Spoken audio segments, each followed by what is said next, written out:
I love you. আদো sir আবার কি সমস্যা? স্যার আমি তো কালকে আসতে পারবো না, ওই যে আমার নানুর বোন মারা গেছে না, আমি সেখানেই যাব। কালকে তোর জন্য পাত্রী দেখতে যাব, আর যদি পাত্রী পছন্দ হয়ে যায় তাহলে ওখানেই এনগেজমেন্ট সেরে ফেলব। মা তাহলে ওকে ডাক দাও।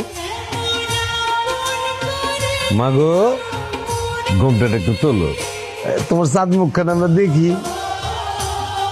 মাশাল্লাহ মাশাল্লাহ, লজ্জা পেয়েছে মনে হয়। আমাদের কিন্তু পছন্দ হয়েছে, আমাদের দিক থেকে আমরা রাজি। মেয়ে তোর পূর্ব পরিচিত, এখন তুই সাফ সাফ বল যে তুই আংটিটা পরাবি কি পরাবি। এটি পড়ানোর আগে আমি একটু নীলার সাথে কথা বলতে চাই। হায় আল্লাহ আল্লাহ, এটা কি হলো? শুভ স্যারের সাথে আমার বিয়েটা ঠিক হইলো? কতগুলা মিথ্যা কথা বলছি বানায় বানায়। তোমার নানির বোন নাকি মারা গেছে?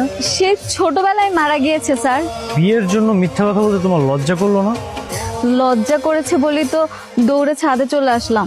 আমার তোমাকে বিয়ে করতে কোনো আপত্তি নেই, তোমার কি আমাকে বিয়ে করতে আপত্তি আছে? না ভাইয়া, একদমই না।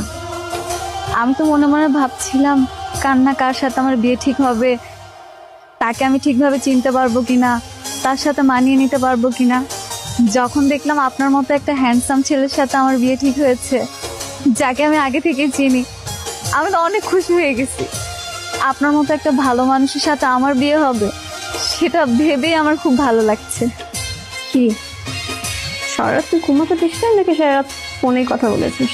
তারপর অফিসের কাজগুলো আমাকে একটু বুঝিয়ে দিলে তো পারেন, মাঝে মাঝে আমি আপনাকে হেল্প করলাম না হয়। এরপরে কি আমরা স্যার ডাকবো নাকি দুলা ভাই ডাকবো? স্যার ডাকবে না দুলাভাই ডাকবে সেটা বিয়ের পরে দেখা যাবে।